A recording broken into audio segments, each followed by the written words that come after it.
Mike Sullivan. I'm a former IRS agent and teaching instructor with the IRS.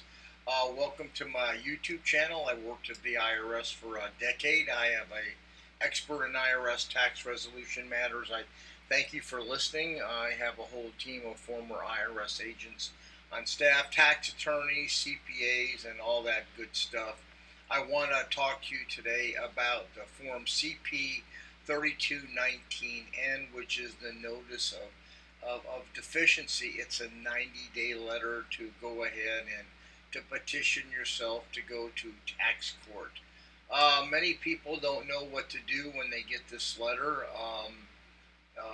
They go ahead and they went through the normal IRS audit, and they didn't like what they found there, so they went to appeals, and they didn't like what they found there, so now the agent goes ahead and sends them this notice of tax court deficiency. We call it just a 90-day letter. So what do you do with it when you get it, and what should you do? Well, I've been doing this work for, God, I don't know how long, 51 years.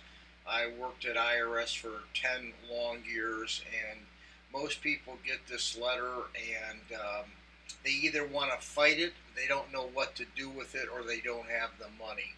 Well, let me just tell you how this all plays out. If you've just fought, if you do not have any cause of action against the U.S. where you can, the United States government, where you can say, hey, I have this stuff, I need you to look at it, well, then you need to fight it. If you're just trying to fight it and hope you're going to get a better deal, you're not. You have to have good, solid information to go there.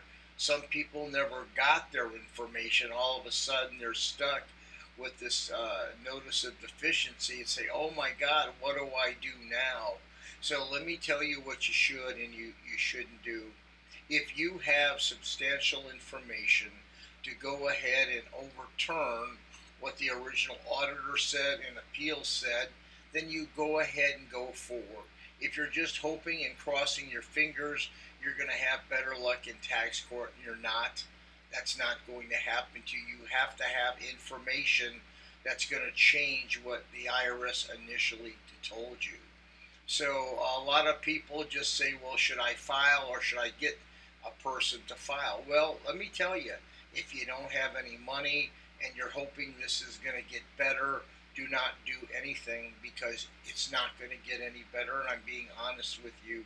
If you hope that you actually have information that's going to change IRS's mind, you definitively go ahead, you take it, and you move forward with this. So you can file this action pro se, which means you can file this by yourself. What you can do is just go ahead and Google IRS notice of deficiency, and it'll pop up and tell you exactly what to do. If you're a practitioner, you can file this electronically. You should know that.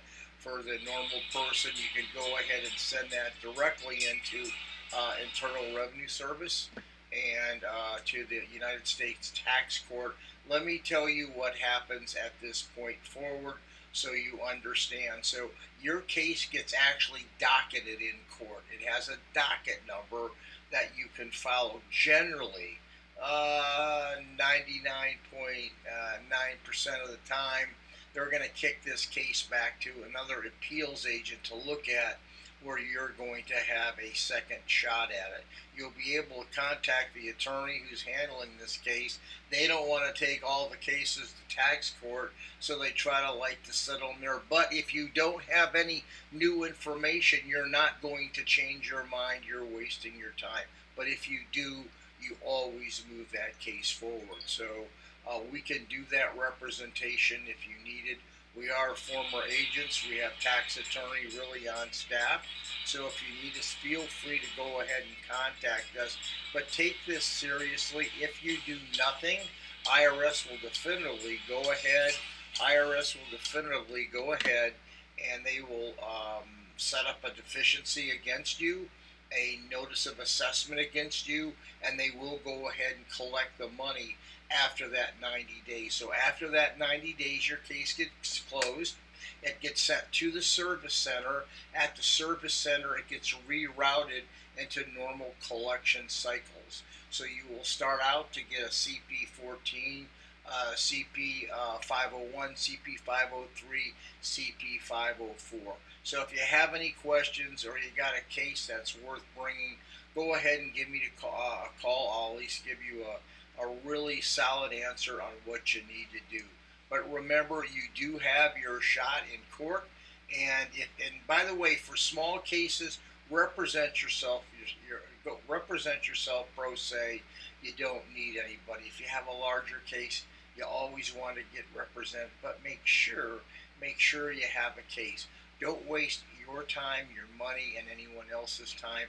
It's not worth it. If you call us, we'll tell you whether you have a case. Thank you so much for listening. I appreciate your time. Give me a subscription, a share, or a like. Thank you.